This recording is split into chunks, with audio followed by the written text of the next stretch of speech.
Hello friends, welcome back to my channel. तो आज की वीडियो में हम पढ़ने वाले हैं ऐसे शब्द के बारे में जो हमें बताते हैं कि बात किसकी हो रही है। तो बहुत खूबसूरत वर्ड्स हैं और बहुत सिंपल भी हैं जो आपको एक ही बार में याद हो जाएंगे, ज़्यादा रटने की ज़रूरत नहीं पड़ेगी। तो ऐसे खूबसूरत वर्ड्स को जानने के लिए वीडियो के एंड तक बने रहिएगा। तो चलिए अब हम वीडियो को स्टार्ट करते हैं। सबसे पहले जो हमारा शब्द है वो है मैनी। MANY पढ़ते हम इसको मैनी। अर्थ होता है बहुत या ज़्यादा। क्या होता है हिंदी में अर्थ? बहुत या ज़्यादा। इंग्लिश में हम इसको पढ़ते हैं मैनी। साथ में हमने उच्चारण भी लिख दिए ताकि आपको परेशानी ना हो पढ़ने में। तो चलिए अब हम एग्जाम्पल देखते हैं ताकि एग्जाम्पल से आप और बेहतर से समझ पाएँ। मैंने बहुत किताबें खरीदी। I bought many books. I bought many books. मैंने बहुत किताबें खरीदी। I bought many books. देखिए, मैंने का इस्तेमाल आपको कब करना है? मैंने का इस्तेमाल आपको काउंटेबल चीज़ों के लिए करना है। किसके लिए करना है? काउंटेबल चीज़ों के लिए, जिसको आप गिन सकते हैं। जिन चीज़ों को आप नहीं गिन सकते हैं तो आप मैनी का इस्तेमाल नहीं करेंगे। अगर आप चीज़ों को गिन सकते हैं, जैसे बुक आप गिन सकते हैं, पेन आप गिन सकते हैं, तो आप इस्तेमाल करेंगे मैनी का। तो अगला शब्द है हमारा मच। MUCH पढ़ते हैं हम इसको मच। अर्थ होता है हिंदी में बहुत या ज़्यादा। क्या होता है? बहुत या ज़्यादा। मैनी का अर्थ भी होता है बहुत या ज़्यादा, लेकिन मैनी का इस्तेमाल आप सिर्फ काउंटेबल चीज़ों के लिए करेंगे। तो चलिए एग्जाम्पल देखिए। इतना काम मत करो। जैसे हम किसी को बोलते हैं कि अरे बहुत ज़्यादा काम करते हो, तो हम बोलते हैं ना कि इतना काम मत करो, क्यों इतना काम करते हो, काम कर दो, ऐसा हम बोलते हैं ना। तो इंग्लिश में हम बोलेंगे don't work so much. Don't work so much, इतना काम मत करो, डोंट वर्क सो मच। तो अगला शब्द है हमारा दीज। THESE पढ़ते हैं हम इसको दीज। अर्थ होता है ये सब। क्या होता है अर्थ? ये सब। एग्जाम्पल देखिए। जैसे आप ऐसे इस्तेमाल कर सकते हो, ये सब बुक्स मेरी है, ये सब पेन मेरे हैं। और भी चीज़ों के साथ आप इस्तेमाल कर सकते हैं, जैसे कि ये सब चीज़ें मेरी है। These things are mine. These things are mine, ये सब चीज़ें मेरी है। These things are mine. तो अगला शब्द है हमारा दोज। THOSE those. अर्थ होता है वो सब, जैसे कि वो सब मेरी किताबें हैं, वो सब मेरे पेन है, वो सब मेरा है। ऐसे हम इस्तेमाल करते हैं ना इसको, ऐसे हम बोलते हैं। तो एग्जाम्पल देखिए। वो सब मेरी पुस्तकें हैं। Those are my books. Those are my books.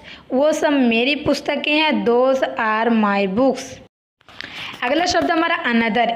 ANOTHER पढ़ते हम इसको अनदर। अर्थ होता है दूसरा, दूसरी, दूसरे। अगर आपको अनुवाद करते वक्त दिखे दूसरे, दूसरी, दूसरा, तो भी आप इस्तेमाल करेंगे। किसका इस्तेमाल करेंगे? अनदर का करेंगे इस्तेमाल। एग्जाम्पल देखिए। मैंने जो पहनावा पहना था वह मुझे पसंद नहीं आई, इसलिए मैंने क्या किया? दूसरा चुना। I didn't like the outfit I was wearing, so I picked another.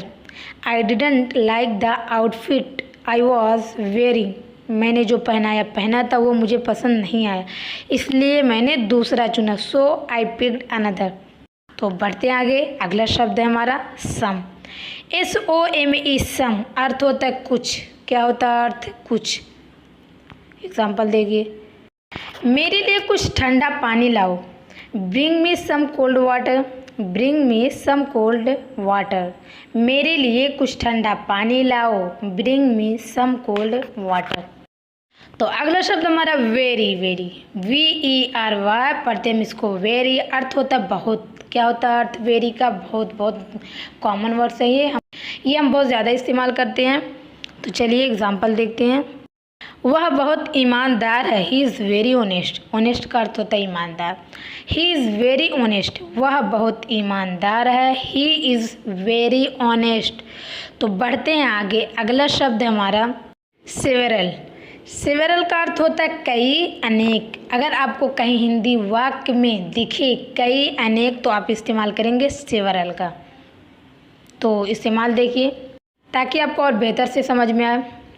उसने कई बार पानी गिराया। She spilled water several times. She spilled water several times. उसने कई बार पानी गिराया। तो आप देखिए हमने सेवरल का इस्तेमाल किस तरीके से किया। आई होप आपको वीडियो समझ में आ रहा होगा।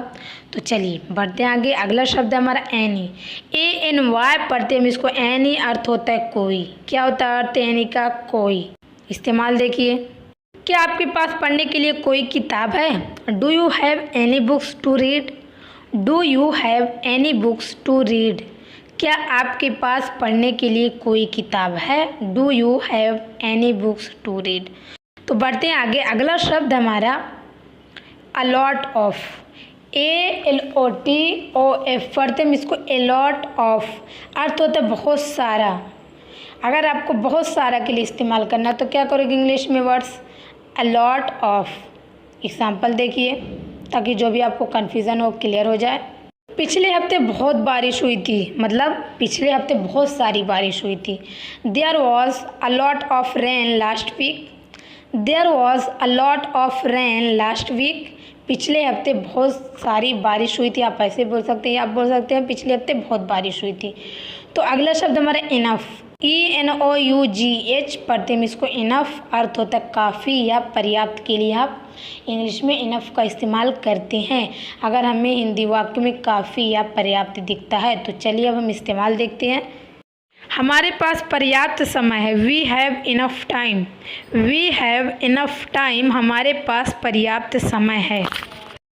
तो बढ़ते हैं आगे। अगला शब्द हमारा ऑल, ALL पढ़ते हैं हम इसको। ऑल बहुत कॉमन वर्ड्स है ये, बहुत ज़्यादा हम इस्तेमाल करते हैं। इनका अर्थ होता है हिंदी में सब या सारा के रूप में हिंदी में हम इंग्लिश में ऑल का इस्तेमाल करते हैं।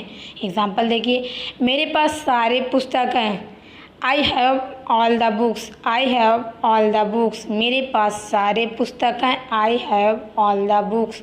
तो बढ़ते हैं आगे। अगला शब्द है हमारा सच, SUCH पढ़ते हैं हम इसको। सच अर्थ होता है ऐसा, ऐसी, ऐसे, इतना, मतलब इस सब के लिए हम इस्तेमाल कर सकते हैं सच का। जैसे कि ऐसी, ऐसा हुआ, तभी भी हम इस्तेमाल करेंगे सच का। तो चलिए एग्जाम्पल देखिए, ऐसे मूर्ख मत बनो। Don't be such a fool. Don't be such a fool, ऐसे मूर्ख मत बनो। Don't be such a fool. तो बढ़ते हैं आगे। अगला शब्द हमारा एक अर्थ होता है एक। एक का क्या अर्थ होता है? एक। ये तो आप सबको भी पता है कि एक अर्थ होता है एक। अब इस्तेमाल कैसे करेंगे ये देखना बहुत ज़रूरी है। इस्तेमाल है, यह एक बॉल है। This is a ball. This is a ball, यह एक बॉल है। This is a ball. एक का इस्तेमाल हम करेंगे AEIOU को हम छोड़कर करेंगे। परेशान बिल्कुल मत होना, आगे मैं भी आपको इनका भी क्लियर कर दूंगी। AEIOU का भी मैं आपको आगे सब बताऊंगी। तो बढ़ते हैं आगे और देखते हैं। एन का भी अर्थ होता है एक और ए का भी अर्थ होता है एक। लेकिन AEIOU के साथ आप एन का इस्तेमाल करेंगे। अगर वर्ड्स के पहला जो रहेगा वर्ड तो हम इस्तेमाल करेंगे AEIOU का।